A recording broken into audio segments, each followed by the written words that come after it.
Morning, 60s gang. It's your boy Doug. Good morning, good morning. We are in August 21st, 2024. Good morning to those who woke up today. Happy birthday to those who were born today, August 21st. And my condolences go out to those who did not wake up today. We are on the road. I'm getting up early because school is back in, and I'm going to an area that is heavily populated in the city of Atlanta called the city of Lawrenceville. And I am going to take a visit to 60 gang member Kareem Rasul. Mr. Rasul, thank you for watching me on YouTube. You gave me a call. Mr. Rasul has a Samsung refrigerator. Here we go, just like yesterday. Another Samsung refrigerator with a cooling problem. I know you guys heard me say that thousands of times before.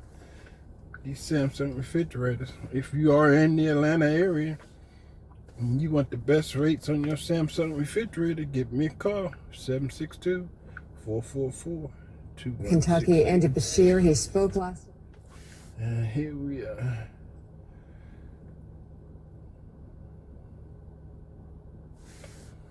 Let's roll out.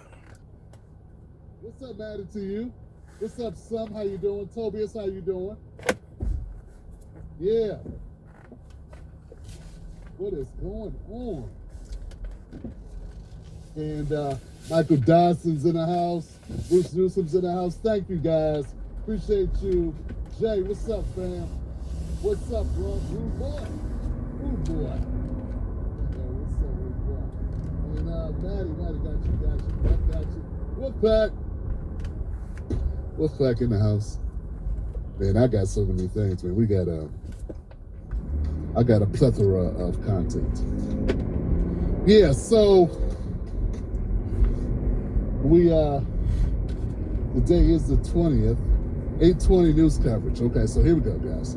Okay, so up to the moment before y'all saw me on the screen, I was still on the screen. I was still gathering content because, man, it's just so much happening.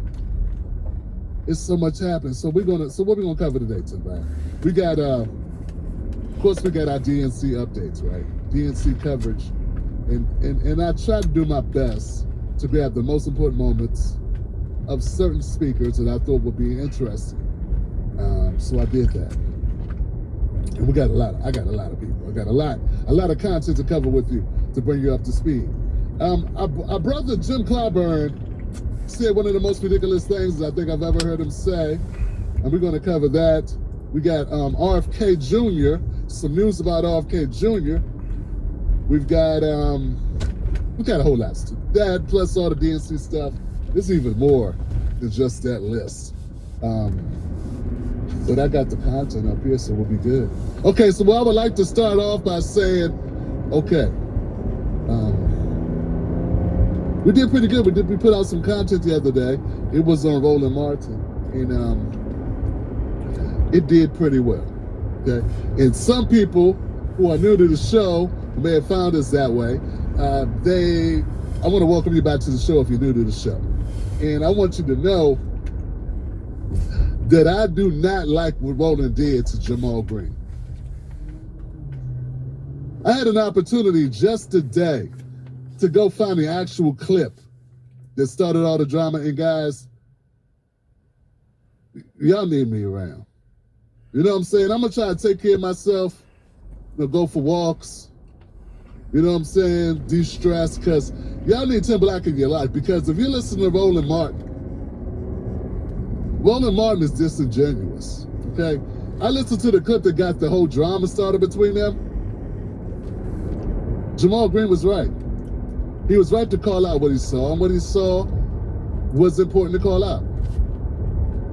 So anyway, this show is not going to be about that, but I want you to know I stand by my commentary surrounding that event with Jamal Green and Roland Martin, and I do it again. And if I did it again, I would probably be even harder on Roland than I was last time, because now I've seen the context of what pissed Jamal Green off, what really upset him so much that he felt it was necessary to confront Roland. I can't play it for you because Roland will issue a strike if you use his content, even if you're transforming it, even if you're providing commentary of it. he will strike your channel because he's petty. He's a very petty Betty. And he ain't ready. All right. But that's it. We ain't going to spend no more time on him. Just know I got receipts. So let's do this, guys. Let's jump off into the Democratic Party and the Republican Party and all this stuff, right? So it's election season. People say, Tim Black, why you cover so much with the elections? It's a political channel, and we have an election. You may have heard of it. It's coming up in a couple of months. I think it's like 74 days away. So it's right here, Johnson. You could throw a stick and hit it. And it's kind of important who runs the country, at least to me and my viewers. So I hope you stick around for this. One of the things about the Democratic Party that, really gets me a little, turned off by the Democratic Party, there are a number of things, but one of the main things is the way they go after each other, man. And politics in general is full of gaslighting and people trying to take you out of context on purpose. For instance, if you was a Republican and let's say I'm a Republican. Let's say I'm a Republican. Let's say you're a Democrat, right? And you're like, you say, hey, Tim Black. You say, good morning, Tim Black. My response could be good morning back, but instead it's going to be like, what you mean by that? Oh, what you trying to say? A black man can't have a good morning? That what you saying? No, Tim, I just wanted to say good morning. What? Do you know where good morning came from? They used to lynch black people, right? And the next day when people were mourning about it, people were crying, they'll walk up to them and say, good morning. They'd be like, yeah, good morning. Meaning they were mourning, they were crying. You never heard that before? Nah, man, I was just saying good morning because it's 7:15 and we both up and I saw you and I just said good morning, that's all. But see, that's how politics is, man. It's always gaslighting and trying to find a way to put the other team on the defensive or behind the 8 ball or score a point. You know what I'm saying? There's a bunch of that going on. Sometimes it happens within a party. Like, for instance, the Democratic Party threw Al Franken under the bus because, well, they needed to sacrifice to the God of Me Too. And he was our man out. He had the short stick. See, he drew the short stick. And I guess the people really didn't like him that much because, I don't know, they wanted to put Tim Walz in his job. Is that how he became? That's how no. Is that what happened? Nah, that's not how it happened. Nah, Tim Walz, he was in Congress, but then he was in. Yeah, I'm tripping. That ain't how it happened, was it? I don't know how it happened. What I'm saying is, the Democratic Party got rid of Al Franken. Al Franken used to be on Saturday Night Live. And then some pictures surfaced of him. After he got into Congress, some pictures surfaced of him doing like this to a woman on a plane. Who was asleep. Trying to be funny, like, I'm going to grab you. And she was asleep, and that was all it took. And then somebody said, he bumped into me at a fair one time. That was it. It said, you got to resign, Al Franken. Well, the next clip I'm going to play for you, I think it's sort of reminiscent of that and how quickly things can go south for you. This time, it's Kentucky Governor Andy Beshear. Now, Andy Beshear was in the running to become Kamala Harris's running mate. But I guess he didn't run fast enough, you know what I'm saying? Smoking up Newports to do that to you know what I'm saying? I'm just joking. You see this guy, he don't smoke no Newports. Maybe Marlboros. Looks more like an American Spirit kind of guy to me, though. You know what I'm saying? Check this out. Andy Beshear on the hot seat. Where you at, Andy? Andy. I got two Andys. One Andy and sister Andy. Think about what some people have had to go through because of these laws. J.D. Vance calls pregnancy resulting from rape inconvenient. About what some people have had to go through because of these laws. J.D. Vance calls pregnancy resulting from rape inconvenient. Like, inconvenience is traffic. Make him go through this. Yeah, so some people took what he was saying as to mean somebody wanted something to happen to his family. Yeah, some people took what Andy said here to mean that he was wishing that something very, very disgusting happened to J.D. Vance's family members. I know, that's crazy, right? Well, here goes the full context of the conversation. And let's see, here we go. Let's get that out of here.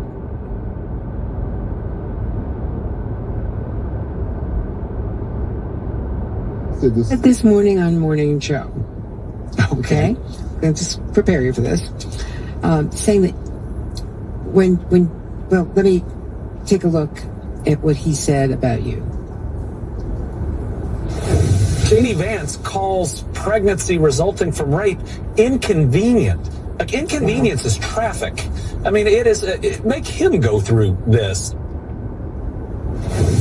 So what he's saying is that you were somehow suggesting, he said, what the hell is this? Why is Andy Bashir, he tweeted this out, wishing that a member of my family would get raped? What a disgusting person. So how do you respond to that? I mean, well, is that... I'll respond to it for you. Now, I wasn't saying that I hope that somebody in his family get raped. I was saying I hope that he did. You know what I'm saying? Because I was talking about him. Yeah, you know, I was trying to put it on him, but yeah, that's what I kind of meant. But not really. I mean, we know he can't get pregnant. I think the Democrats don't believe that guys can get. I think the Democrats do believe that, don't they? Because like if one person believes it's possible, then you gotta be considerate of their feelings, and now you gotta say the whole world could be that way. Because if not, you're not being inclusive, right?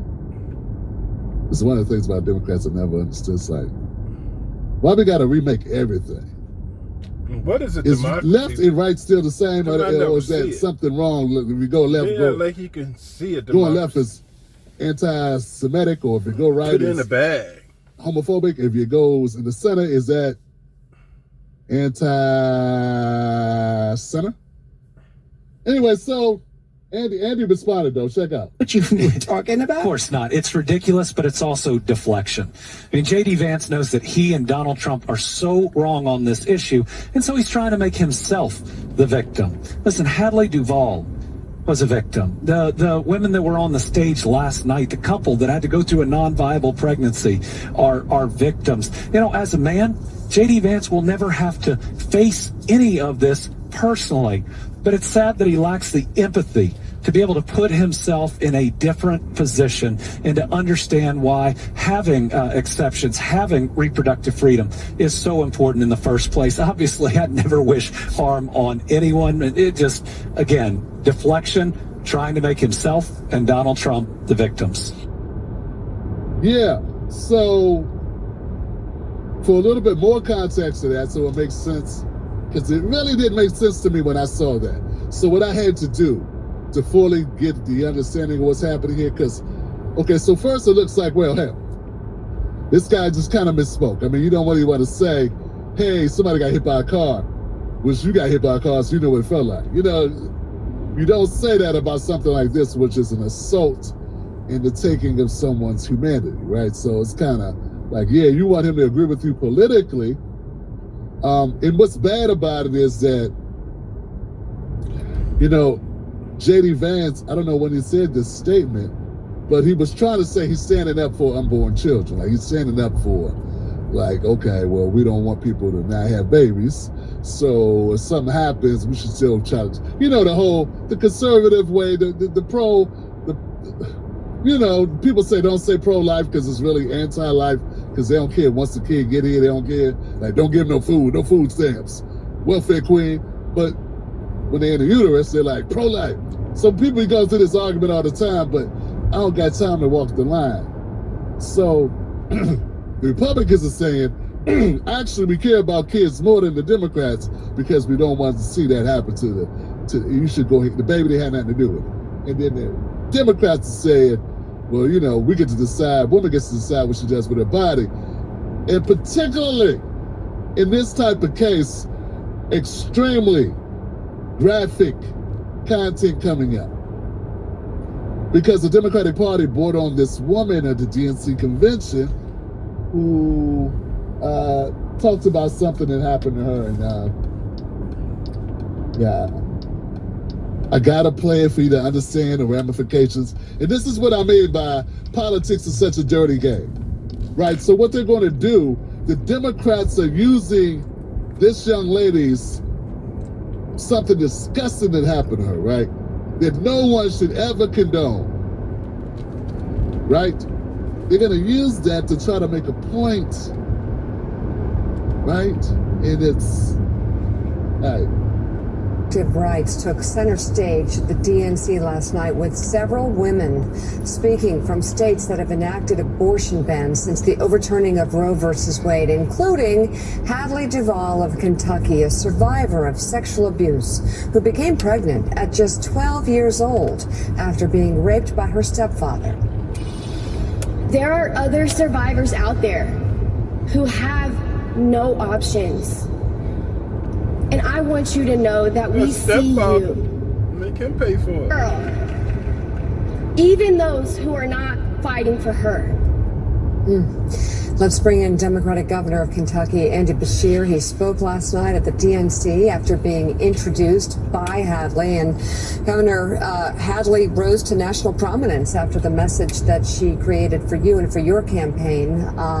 And quite frankly, we are seeing in real time the results of the overturning of Roe, with women across America experiencing health problems, life-threatening health problems due to the fact that abortion is now not available in their state, or there's confusion about it. How front and center should this be to Kamala Harris's presidential campaign? You mentioned are very common, ectopic pregnancies. Across America, right, inspired. Can you even make sense of their argument? Because half of it's not even true. It's just fear tactics, and it's just lying to people. I mean, think about what some people have had to go through because of these laws. I mean, J.D. Vance calls pregnancy resulting from rape inconvenient. Like, inconvenience is traffic. I mean, make him go through this. So see what I'm saying? So now you got the full context of it. It's like a big deal on the internet right now. Everybody talking about it. It's all over X. It's all over TikTok. People are weighing in on it. I know it's an uncomfortable conversation, but we talk about uncomfortable conversations here. And let me point this out, guys. This is politics. Okay, this is politics. It reminds me a little bit of what the Republicans did when they were talking about Laken Riley. Now, Laken Riley was a young woman who lost her life because an undocumented immigrant took it. And I don't know if it was at their convention, but I think it was at the convention, but I know they brought it up, and they were using this as a poster child for why you got to be tough on immigration, right? Because of Laken Riley. And if the Democrats didn't act, so the Democrats tried to downplay it, and the Republicans played it up. And all the while, there's a young lady who did, in fact, lose her life. Okay? So it's like both sides do this game, and that's what I'm saying about politics is so dirty, is I'm not even sure they really care. I know we want to say people care, but it's like the way they use the political football, man. You know what I'm saying? Oh, we got the football now, and we're going to drive. This is our offense. And our offense, we're trying to score on you. And we're going through a Laken Riley for a touchdown. Long ball. You know what I'm saying? And then when Democrats get the ball, they're like, we got you. We're going to do a young lady who was stepfather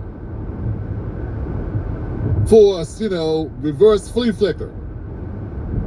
Touchdown, 7 points, 6 points. We're going to go for the extra point with two. 8-7. So that's sort of how our politics works. And like I said, at the end of the day, I don't even believe they care as much as they say they do.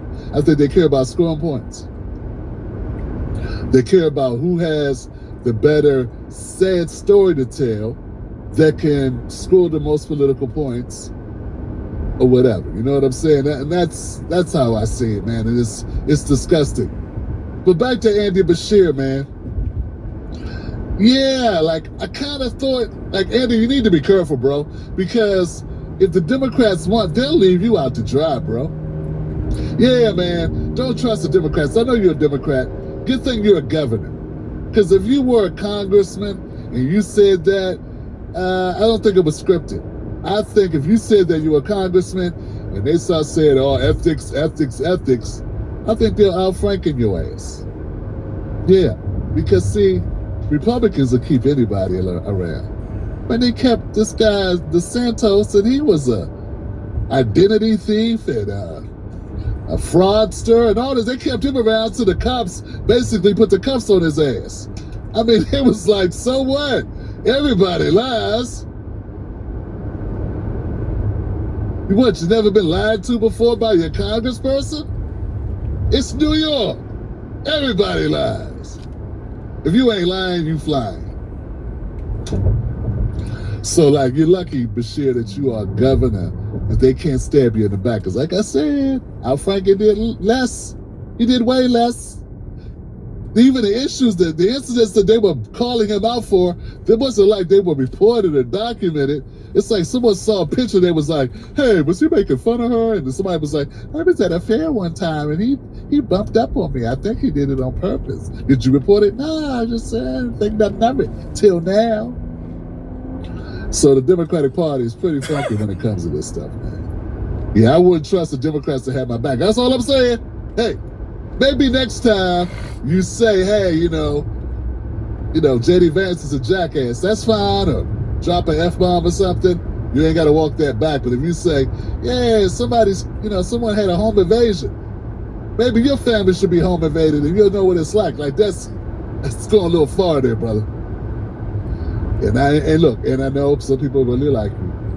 But I got to say, that was a bad way to word it. That's all I'm saying. Just move a couple of words around because they're going to take you out of context. You know? So anyway. Yeah, so moving on from Andy Bashir and in his situation here. Yeah. Speaking of people making up stuff, right? I've been telling people about Tim Walz. I've been saying, hey man, Tim Walz, he seems too nice a guy to be that nice a guy, you know? Whenever I met somebody who seemed too nice, they were too nice. There was something wrong with them. You know what I'm saying? And that's just my spidey senses tingling. You know what I'm saying? Whenever somebody was just like, just a little extra with it. So I saw this clip, right? I actually saw the story first. Then I saw this clip about Tim Walz, running mate for Kamala Harris. And it seems like Tim Walz has been telling some fibs already. Yeah, ever since, I think since he got when he started knowing he was in the running for the running mate position, the VP slot with Kamala, he been telling people stuff about his pregnancy or his wife's pregnancy. And some of it, I don't think it's true. Here it goes. Vice President Harris's running mate Tim Walz is tomorrow night. The campaign is having to clean up some comments he's made about one of the campaign signature issues having to do with reproductive rights. This is what Governor Walz said on MSNBC while criticizing J.D. Vance. Take a listen. J.D. Vance knows nothing about that. And then he keeps going into all of these things. Today's IVF day. Thank God for IVF. My wife and I have 2 beautiful children. Now, that's not accurate, right? I mean, it wasn't IVF. It was a different procedure, and his wife, Gwen Walz, the First Lady of Minnesota, is taking care to tell CNN that they actually used a procedure called intrauterine insemination. IUI. It's a process she described as an incredibly personal and difficult experience. So they did use fertility treatments. It wasn't IVF. Any woman Come here, Sergeant Major. I'm sorry. Hold on. I want to. Any one of the 1 in 7 women who goes through fertility treatments. IUI is part of the suite of fertility treatments. It's a step below IVF. It's direct insemination versus creating embryos. I think that is a stretch to say that it's not part of the broader fertility treatment.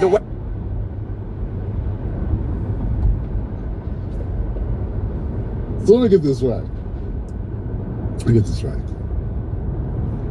The campaign before, like, this is something Kamala was running on, right? This IVF thing. And because a lot of conservatives, Republicans, they don't want any embryos being on ice or nothing like that. They don't want that. They don't want that. That's, I don't know why, something religious. Okay. I don't know why they feel that way, but that's the way they feel, right? Then all of a sudden, Tim Walz is up there saying over and over that that's a procedure they had done. And now we find out, they ain't had that procedure done. And it wasn't because they offered that information, but some reporters was like, why does he keep bringing that up? Let's find out more about that procedure that his wife had done. You know, maybe we could do a whole piece about this. Because every stop he went to, he'd bring it up. Yeah. Let's see here. I have clips. It goes, I think this is one. That includes IVF. And this gets personal for me and my family. When my wife and I decided to have children, we spent years going through infertility treatments. And I remember praying every night for a call for good news. The pit in my stomach when the phone rang, and the agony when we heard that the treatments hadn't worked. So it wasn't by chance that when we welcomed our daughter into the world, we named her Hope.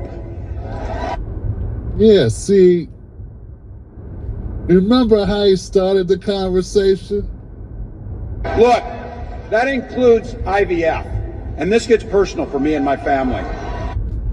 Yeah, but it didn't get personal because you didn't use IVF, right? All right, that's not the only time he said it though, man.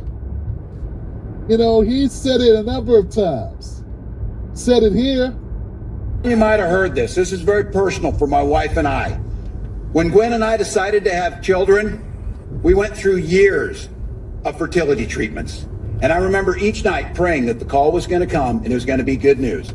The phone would ring, tenseness in my stomach, and then the agony when you heard the treatments hadn't worked. So it wasn't by chance that when we welcomed our first child, our beautiful daughter, we named her Hope.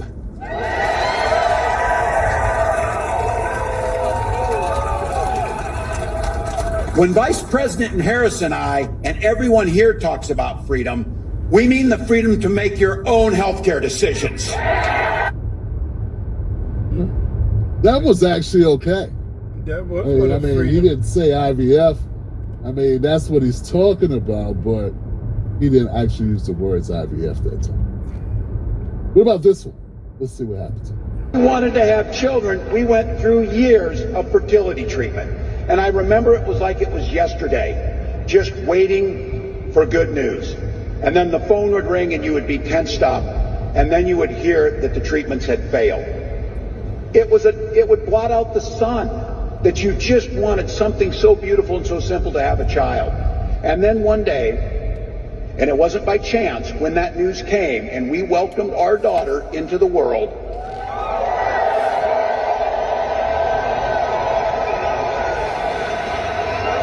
we named her Hope. We named her Hope.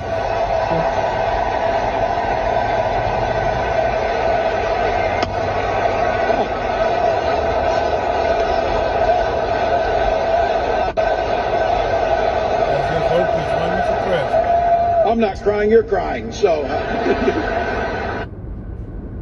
Yeah, you know, when I previously told you guys how I felt about Tim Walz, and I told you, I said, some of you guys will fall for anything. Some of you guys have no street sense. Some of you guys are just mediocre, like you want to fall for anything because it's good for the pocketbook, like some of the reporters or commentators. They're not that stupid. Like, I stand by it.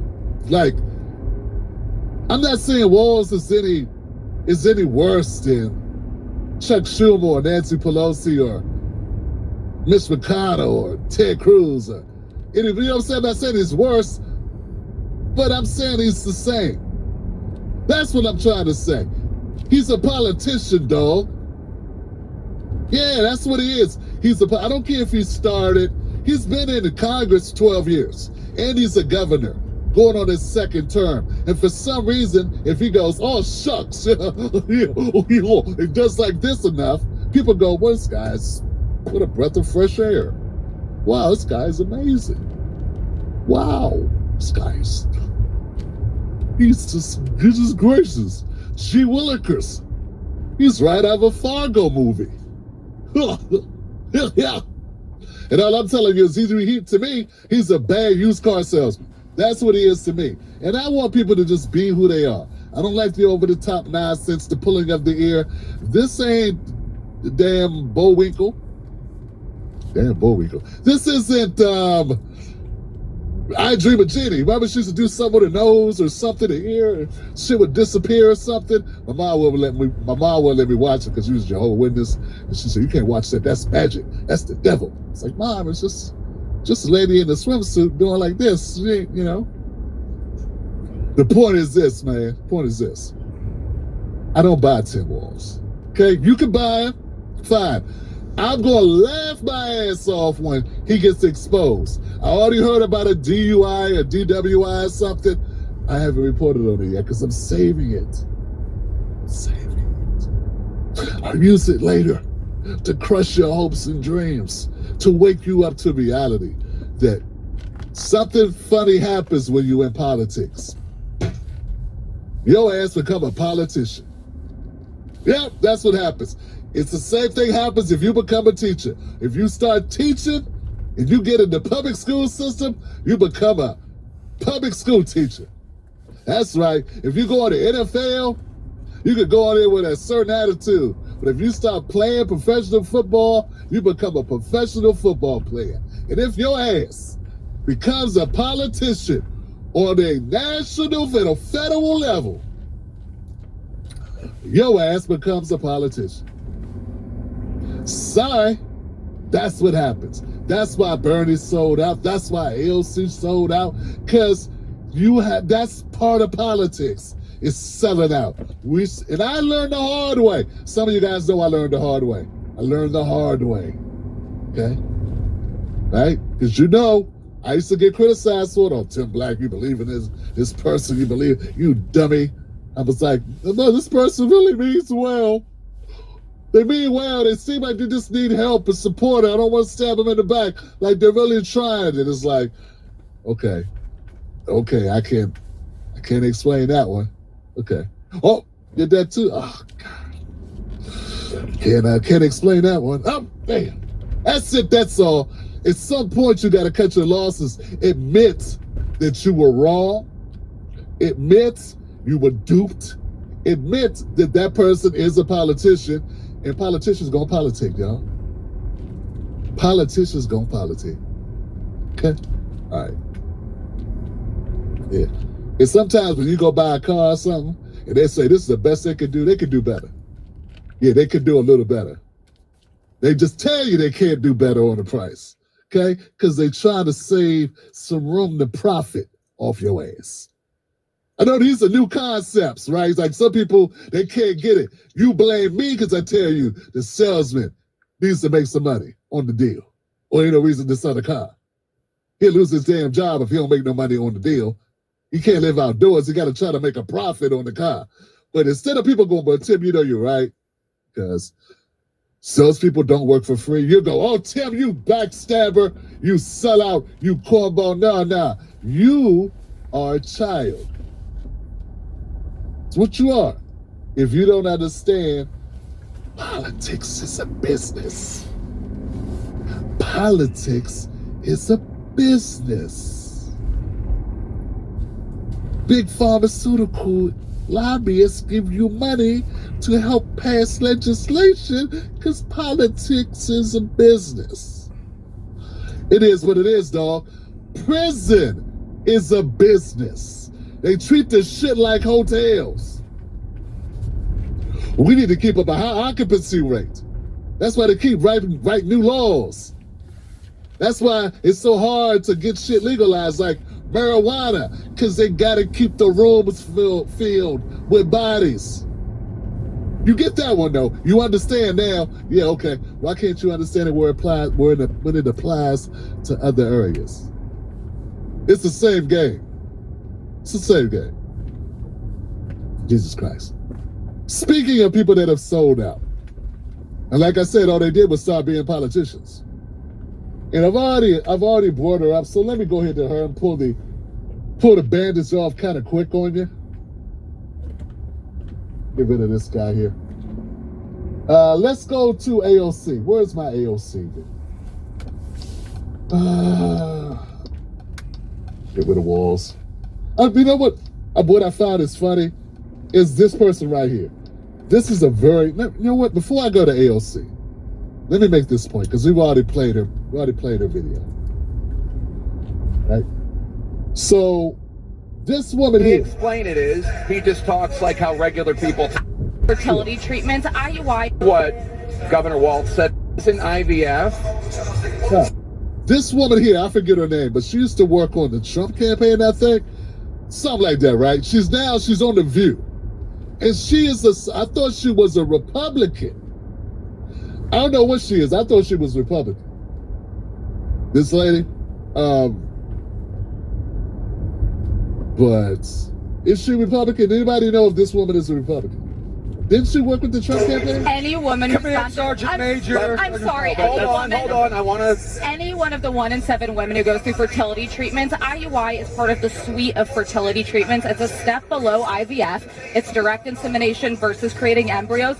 I think that is a stretch to say that it's not part of the broader fertility treatment. The way they explain it is he just talks like how regular people talk. I mean, my husband wouldn't know the difference. First of all, my wife did IUI not once but twice, and then we did IVF not once but twice, trying to have a child. And so as a father of IVF babies or whatever, yes, I would. Not whatever. It's not whatever.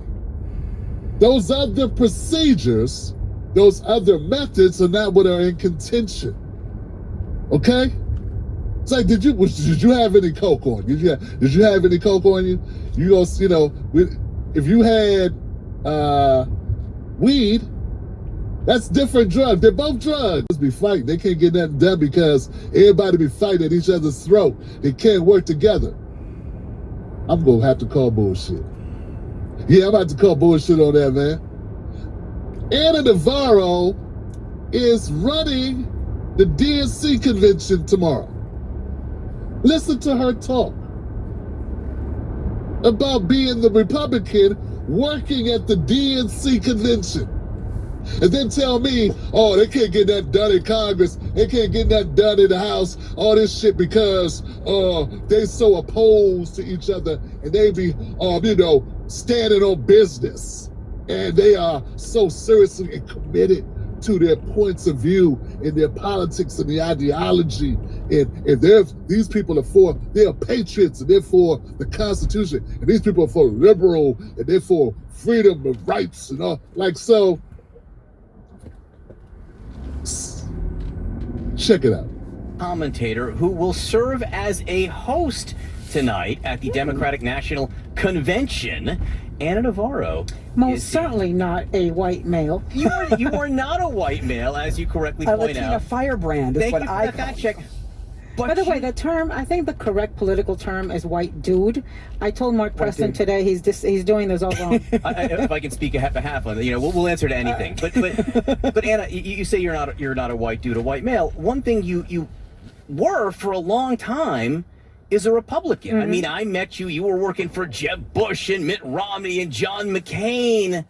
Like, you're the show here tonight at the convention. What does that say? All right, we'll be back with the Samsung. Look, I mean, I tell you, them damn spam calls cut off my recording, and I don't even know it's off. I just be talking to 60 gang, and y'all be off. I'm gonna go check out this Samsung Drive.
We'll be back with the Samsung Drive.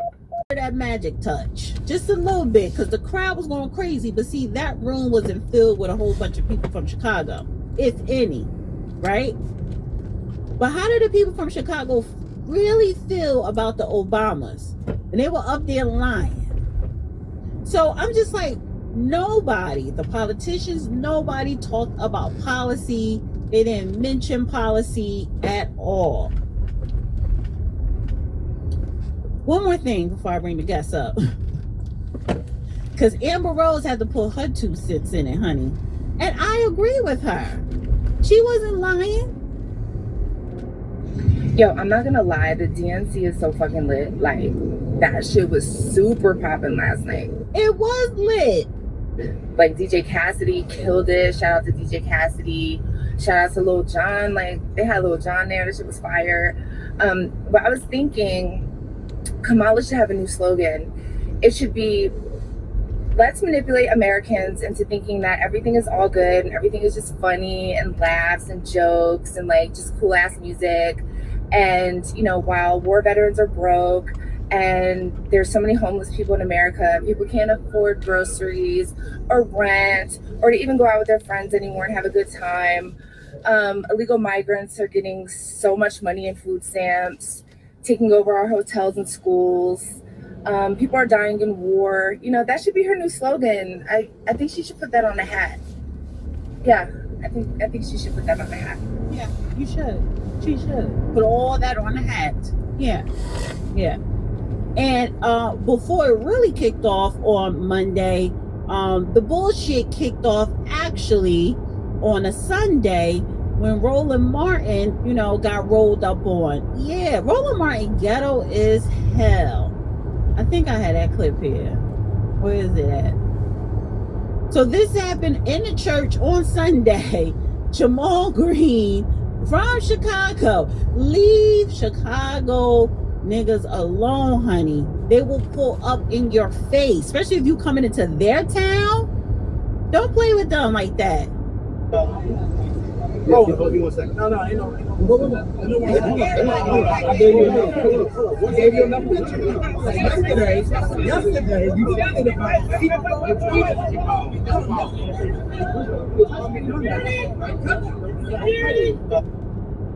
that shit was crazy and funny. But it's the DNC, honey. It's Chitlin Circuit, it's butt breaking, it's symbolism, it's pandering, it's everything else to distract you from what's important. Policies, the border, the economy, because they have no answers whatsoever. Had the black woman in security rolling like crazy. Leave them Chicago people alone, honey. Don't be trying to pull up on them. Don't do it. Hi, Mark. Can you hear me? Hey, good evening to your guests. Your audience. I said to the guests. To your audience. Okay, so you out and about. Can you hear me real good? I can hear you. Yeah, I was on my way back and can you hear me? Okay. I had to, pull over so I can interview with you tonight. I wouldn't miss it for the world. I appreciate that. Listen, you're always out on them streets in Chicago. Oh. You are part of Chicago Red, correct? Oh, without a doubt. No. Go Red. Chicago Red is just an organization. Okay. Yeah, our movement is Chicago Red is P. Ray and the other gang. Okay, but yeah, y'all trying to turn the city of Chicago red, Republicans. Yes.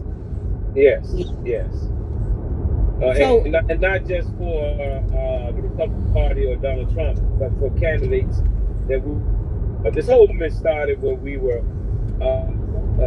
looking to slate our candidates after the primary, which the Democratic Party and Black Caucus prevented that. So we're still moving forward. Oh, you going in and out just a little bit. Can you hear me? You was freezing up.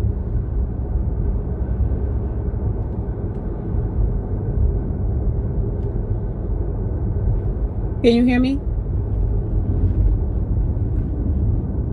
Oh, I can't hear you now.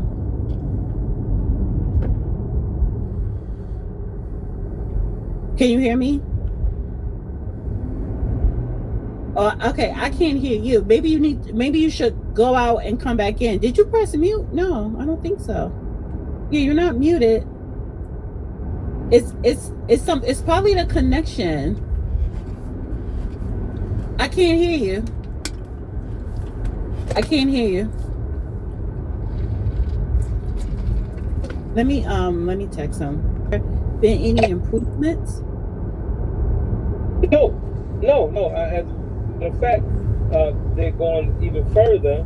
Now, if you look at California, no different than here, where they've given them a right to bear arms and become police. AB 1840, if I'm not mistaken. If I'm mistaken, it's called AB 1840 in California, where they have amended a bill to add illegal immigrants to it in order for them to buy homes, loans and everything, right? And so, no, things are getting worse. And we come to the conclusion that it is in our best interest to go with Trump in this American agenda, because we're just as American as they are. No time to, playing around. There's only two sides. Either you're going to be on the side of America, or you're going to be on the side of immigrants. Illegal immigrants, that is. So the DNC convention on the outside, it's a lot of protests going on, Palestinians or what have you. And I said in a space last night, I said, well, where are the Black Chicago's? Why they not out protesting against the illegals, for reparations, yada yada yada? And I had Minister Japp come on. He born and raised in Chicago, lived in Chicago, homeowner, and he was supposed to be on the show tonight because I would have liked y'all to connect. But he came on the space and he was like, there's no need for us to, and it was another gentleman from Chicago.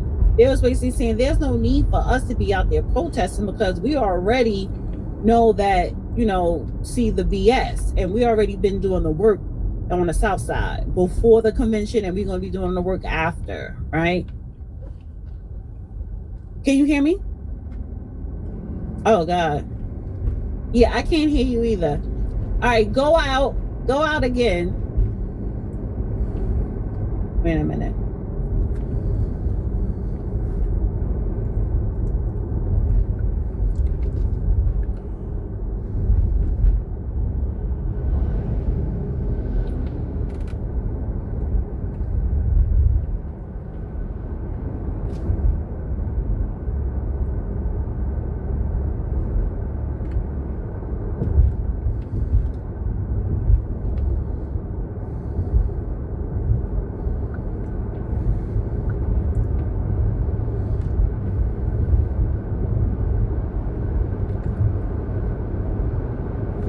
Here we go. I want to go to this star here. The rise of a black woman. Any black man that has an issue with a black woman rising, then they have to look at their own inadequacy. What would make you so fearful of someone who was so beloved of you, who was so beloved to you, like your mother and your grandmother and your aunts and your sisters, that you cannot be proud and embolden yourself when you see someone from your community rise up? And I say to those black men who have an issue politically, you have every right to say, what have you done for me? And I'll give you the laundry list. The community banking system and legislation from the 90s, the $2 billion that the Biden-Harris administration just gave to black farmers, the empowerment zones. They didn't give that to black farmers. That's a settlement, you tap dancer. That wasn't a gift. That is from decades of discrimination by the federal government. And it should be a lot more than $2 billion. How dare you? How dare you, Wendell Pierce, open your mouth to say we should be grateful that black farmers get some type of recompense as settlement for being shut out by the U.S. government, the USDA purposely omitted black farmers, gave them less collateral, gave them less support, overlooked them while funding and supporting white farmers for decades. This is a lawsuit, Wendell Pierce. This isn't a handout. This isn't a hookup. See, the problem that we have is we have celebrities like Wendell Pierce who cherry pick, who are on the side of the elites because they are the elites. Wendell Pierce, you ain't Mr. Mill in 40 years. You ain't Mr. Mill in 30 years at least. Why can't you just act on the wire, bro? Why you gotta come out and act like you have an inkling of understanding of what's going on? Those black farmers should not have had to have a lawsuit, Wendell. They don't need a settlement. They needed their government to treat them with respect and treat them like human beings and citizens of this country. That's what we needed them to do. That would be far better than a settlement 2-3 decades later, Wendell Pierce. And how dare you? I mean, how dare you stand in front of black people and tell us, hold on, brother to brother, Wendell, how dare you sit up here, bro, and tell black men that we are deficient, that we are maladjusted if we do not endorse, support, or vote for a black woman for the highest office in the land, who we have no, if we have no belief system based on that person, based on their actions, that they have our best interest. I sat and watched Kamala Harris give her speech when she wrote out her economic plan, and I heard a lot of words come out of Kamala Harris's mouth. A lot of words salad, a lot of words, and some lofty words as well. But you know what word I did not hear out of Wendell that you have no problem saying here in this clip? Black. She didn't utter the word black out of her mouth not one time, Wendell. But you think that you coming up here shaming black men, you ungrateful, pudgy bastard. We supported you, bunk. Black men watched you. Black women weren't watching The Wire like black men did. We put you on the map, man. And you repay us by telling us we don't love our women? Nah, you got it wrong. You got it twisted, bro. It's the opposite. See, I love my black woman so much because I'm raising black women. You understand what I'm saying? Those are my children, okay? And I want to make sure that they get policies that make their lives better. That's symbolism, Wendell. See, when you are doing well in Hollywood and you are insulated from poverty, the crime, the hopelessness, okay? When you are insulated from that, maybe you forget that the rest of us are not living like you, sir.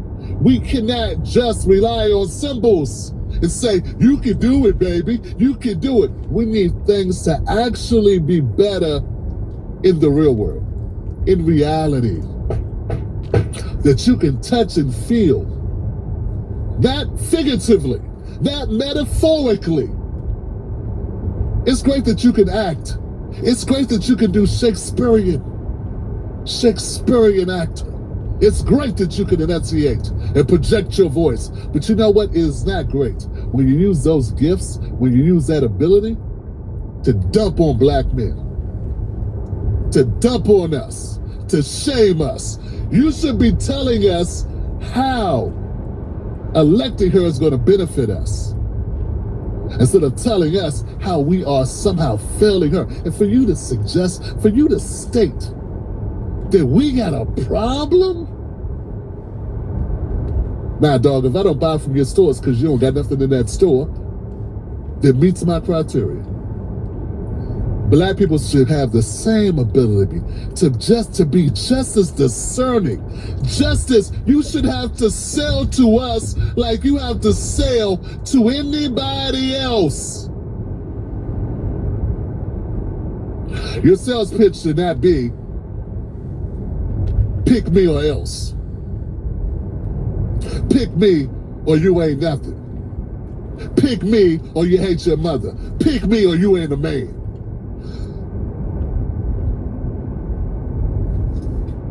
Folks,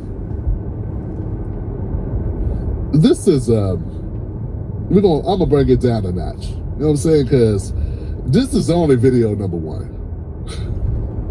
I'm sorry, video number 2. We're just getting started, you know what I'm saying? We just get started. I can't start on 10. If I start on 10, where's there to go, Tim Black? Wendell Pierce, you are sellout. You're not converting anyone.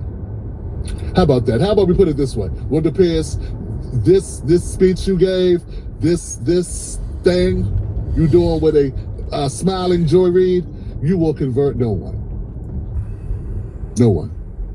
You're not helping Kamala by doing this. You're hurting her. Because when Black men feel slighted, a weird thing happens. We don't do what you want us to do. Let's take it a little bit further. Ladies and gentlemen, Spike Lee. At the Democratic convention, what does it mean for you to be here to see Vice President Harris as the Democratic nominee? I wanted to be here. This is not history. This is her story. She's going to be the first woman to be president of this United States of America. Why? Spike Lee, why should she be? Why? Spike, why should she be? Why? It's a simple question. I would ask Wendell, but I'm asking you, why should she be? What is it about Kamala Harris that makes her the person we should vote for? If she was a white woman, would you be saying this? If Kamala Harris was a white woman, whatever you're about to say, would you still be saying it?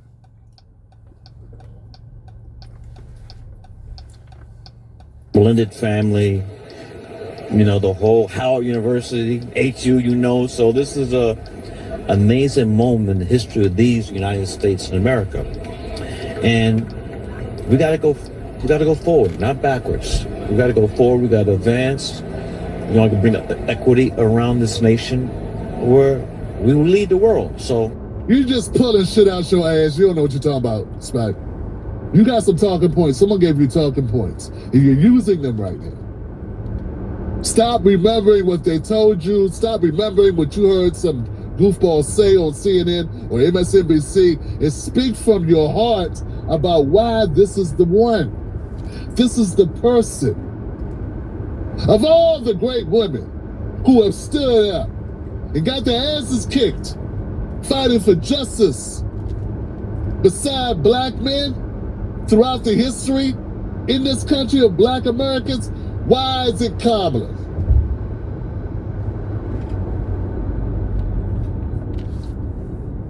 Let's see if he gives us an answer. If he gives us an answer, I'll respect it. If he gives us an actual, tangible answer from here, somewhere here, instead of something he memorized. Let's go, Spike. You know, I travel a lot of times outside the United States, and when this guy was president, people, total strangers would pull me and say, what the hell is going on? Donald Trump. Yes. I try not to say his name, but he went. You know why they said that, Spike Lee? You know why they said that, Spike? Have you, Spike, you had to help him talk. They said it, Spike, because MSNBC, CNN, CBS, ABC, every news organization, every liberal corporate media news organization was putting out constant negative fodder about Trump. That's why. On paper, for policy, he was pretty much just a regular Republican. Nothing earth-shattering. But when you have a media that's constantly bombarding the media's landscape, constantly bombarding the airwaves, constantly bombarding radio, print, all forms of communication with negative publicity for 8 years, since 2015, about one guy. Yeah. They're wondering what the hell is going on, Spike. You should be smart enough to deduce that. Media make you believe whatever it wants you to believe. But if you look at his policies, I'm not saying I was excited about them, but pretty much they weren't crazy. They were just kind of run-of-the-mill policies. Run-of-the-mill policies for a Republican or for a Democrat, really. I mean, come on, guys. Clinton's policies were shit. I know he was your buddy, and you liked him because he could play the sax. You were one of the choir. You were one of the choir for Clinton.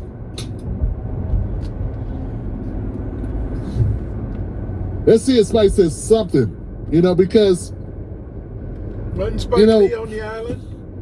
unlike Wendell Pierce, was that a complete tool for the Democrats? Wasn't I Wendell thought maybe Pierce on the Spike island? would say something of importance. Something redeemable. Total strangers on planes just walking around all over the world saying, what is wrong with America? How did that guy get elected? So those 4 years where the world was looking at us like with the side eye, like WTF. And we know what that means. You know what? What's funny, guys, is that America is in this position right now where everybody says America needs repair. We need to do this, we need to do that. The Democratic Party in the last 16 years, the Democratic Party have had the White House for 12 of those years. For 12 years out of the last 16 years. That's 2004, 2006, 2008. Since 2008, Obama. Since 2008, save for 4 years, it's been run by Democrats in the White House. Why isn't America much better off? You mean to tell me that 12 years, 4 years of Trump destroyed 12 years of prosperity with the Democrats? Is that what you're telling me? Is that what you're selling us? But see, Spike, you don't know anything about this. You haven't even done that simple equation. That's a very basic equation. And I'm asking you very common sense, like basic stuff. Bro, if the Democratic Party's done so much for Black America, what should be your primary focus? Because Spike, ain't a lot of white folks rushing out to see she's got to have it. Okay? Or the Bloods. Okay? It would make sense for you not to dump on Black folks, because this ain't 2008. Black people are waking up in mass to the BS of the Republican Party and the Democratic Party. You are alienating.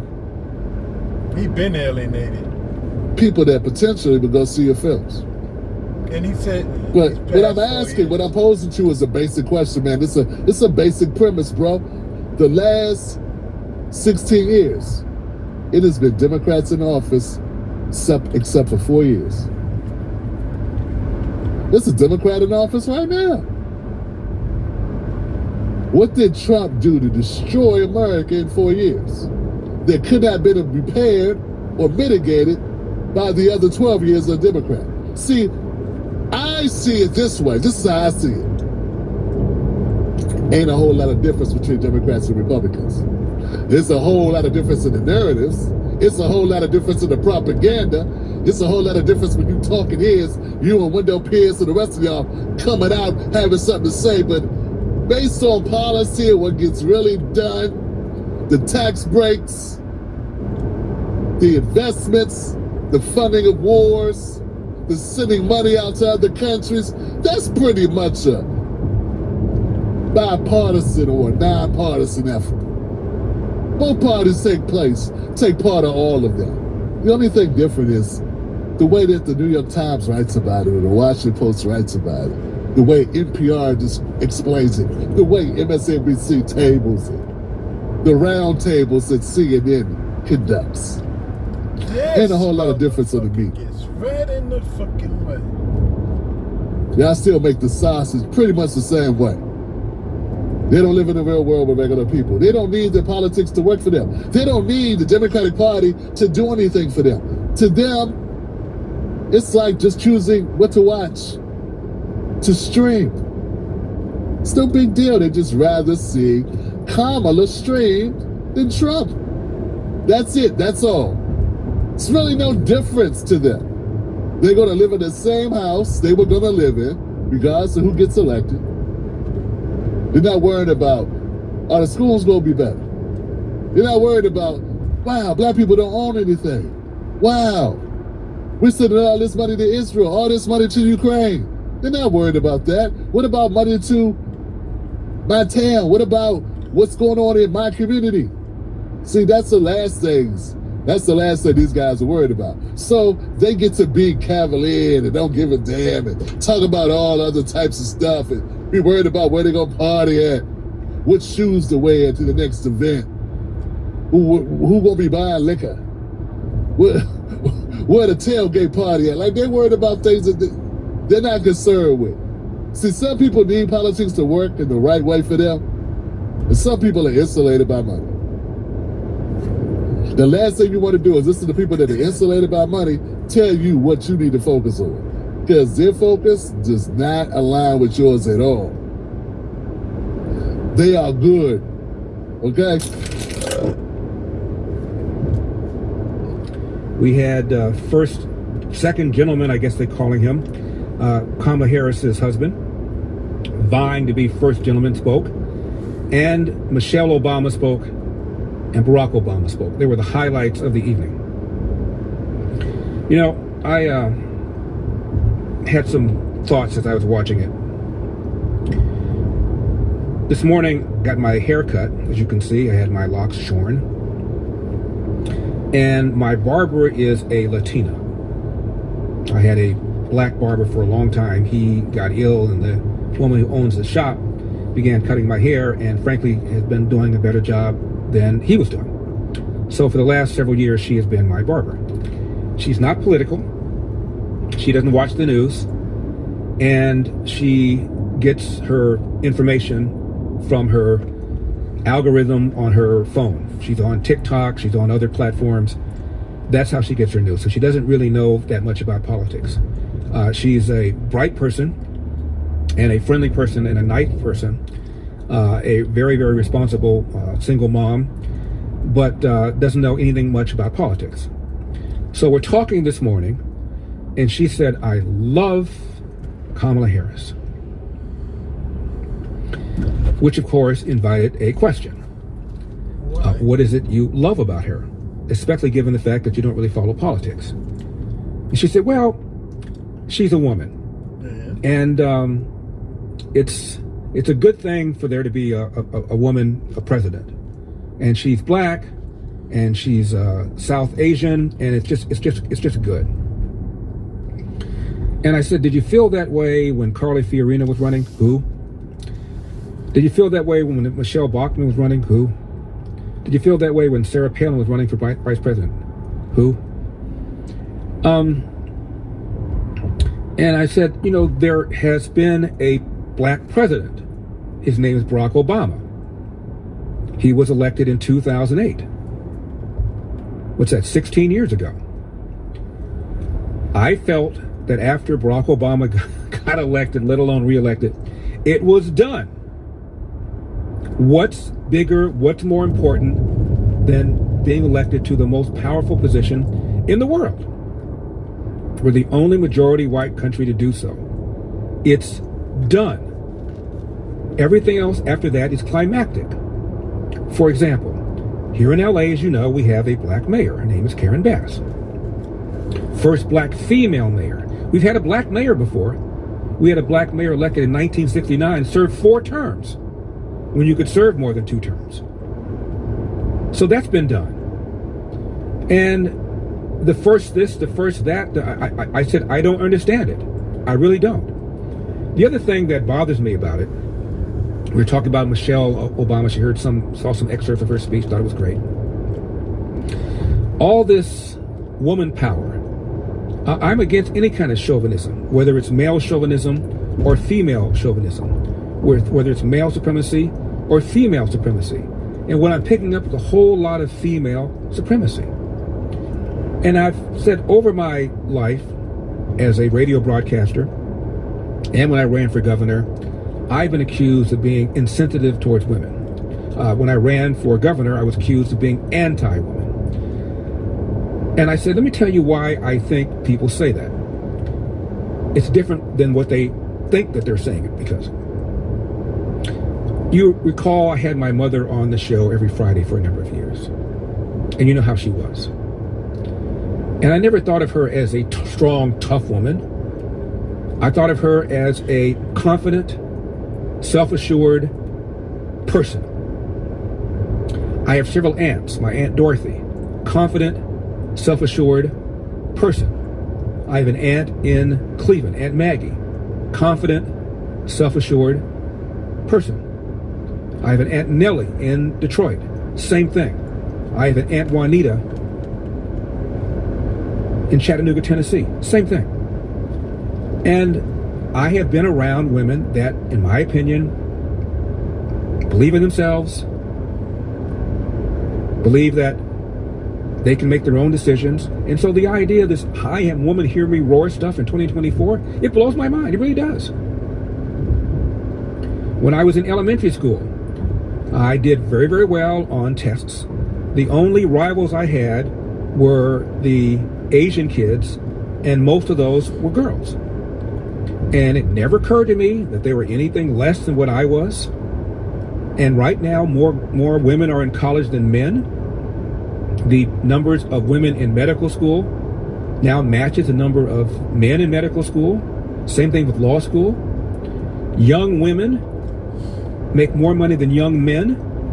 I'm not even talking about comparing apples to apples. I'm saying in general, young women in big cities like New York, Chicago, Los Angeles make more money than young men. And they live longer, and therefore they inherit the money and decide what to do with it. So the idea that women are weak and need to have a female president in order for them to feel better about themselves, I don't get it. I really don't. I said the only thing, if I were a woman, I think would bother me, and of course I'm not a woman, so I'm just speculating, is that I know physically men are stronger. And the idea that somebody could manhandle me at any given time would really bother me, which is why I would pack heat all the time, because that's an equalizer. That's about the only thing that would bother me about being a female, that physically the average man is stronger than the average woman, and if the average man is a jerk, an a-hole, what have you, he could conceivably do something to me simply because of superior physical strength, not superior intelligence.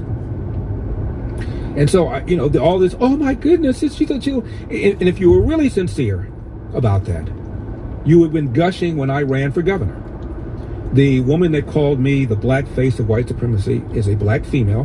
Her name is Erica D. Smith. She used to work for the LA Times. She now works for Bloomberg. And by the way, when the race was over, I invited her on my show. Please come on my show and tell me why you call me the black face of white supremacy, in a headline article. And the subheadline was, "You've been warned." She wouldn't come on. First she said she didn't get the invitation. Then I produced the email. And then all of a sudden she said, well, I said all I have to say. So she never came on. I mentioned earlier we have a black female mayor. Well, the same woman, Erica D. Smith, wrote a big article about Karen Bass becoming the first black female mayor of Los Angeles, and said, quote, "and it's a big deal," end of quote. Well, being governor is a bigger deal than being mayor. And if it's a big deal for there to be the first black mayor of Los Angeles, why isn't it a bigger deal for there to be a first black governor of California? Answer, I've got an R at the end of my name, which shows you it's not about being a female. It's about being a lefty and being a female. It's just phony. Kay Bailey Hutchinson was a senator from Texas. And years ago, probably the nation's most prominent feminist, Gloria Steinem, referred to her as, quote, a female impersonator, close quote. Why? Because she was a Republican. Madeleine Albright, the former Secretary of State, famously said, "There's a special place in hell for women who don't help women." Bull. There's a special place in hell, she meant, for women who don't help left-wing women. Otherwise, when others, Republican women, have run, you would have been saying, okay, well, I don't really like her policy, but she's a woman, and therefore it's better for them. Nonsense. It's got to advance your left-wing agenda of higher taxes, bigger government, more intrusion, no school choice, open borders, DEI, and if you don't believe in those things, all of a sudden you are a female impersonator. It is such hypocrisy. And I'm watching this thing last night, and all these speakers talking about their background. Doug, the husband of Kamala Harris. I put myself through school. I worked jobs. I worked at McDonald's. I was Employee of the Month. Even had his picture of him being Employee of the Month. So you're working all these hard jobs. You're making it through America. You're toughing it out. Somehow, some way, you become a lawyer. Somehow, some way, you become the AG of California, DA of San Francisco, U.S. Attorney. But we need programs for you. We need handouts for you. We need not just equality, we need equity for you. Because you can't do what I did. How arrogant is that? How condescending is that? How insulting is that? And then they talk about how hard they work. And then after that, then they talk about how much racism and prejudice there is. And Donald Trump is a racist. And Donald Trump is a sexist. And Donald Trump wants to undermine the foundation of our republic. But we all got to come together. We'll have to reach out and find common ground. It is so hypocritical. Back and forth. Back and forth. It is insulting. 888-971-SHGE. I'm Larry Elder. Well, hello, listen. They're finally bringing you. It really is. And again, far and away, the number one problem facing the country in general and the black community in particular is a large number of kids who enter the world today without a father in the home married to the mother. Now, why would that be 70% now and only 25% regarding blacks in 1965? Why would it be 25% regarding whites now versus only 8% in 65? Because that's the year that Lyndon Johnson launched the so-called War on Poverty, literally sent social workers door to door to apprise women of their rights and certain benefits, provided there was no man in the house.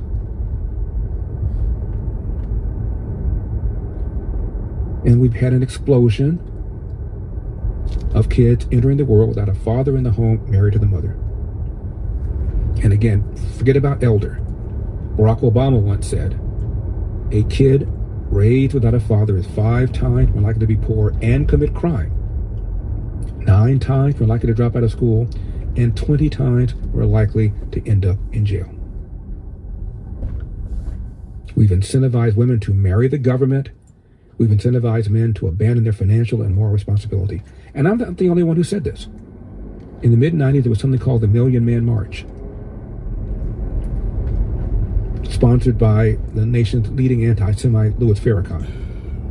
So I was not happy with the messenger, but I was happy with the message. The message was, man up. Live up to your responsibilities. Nobody called him a sellout. Nobody called him the black face of white supremacy. I say it. Entirely different reaction. And one more point. Barack Obama's first book was called Dreams of My Father. And it was about the pain that he felt not having a biological father in his life.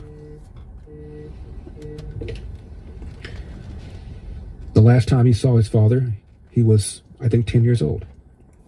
In fact, he lied to kids in his elementary school and told them that his father was an African chieftain, and that's why he wasn't there, because he had to take care of his kingdom. It pained him.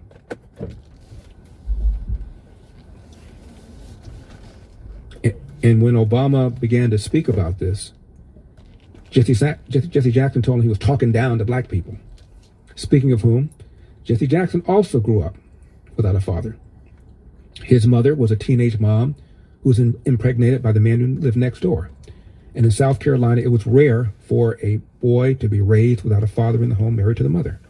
And he was teased. Jesse ain't got no daddy. Jesse ain't got no daddy. Yet what is his principal argument? Racism, racism, racism. You're being manipulated. You're being deceived. And if the problem is poorly analyzed, the solution will forever be elusive.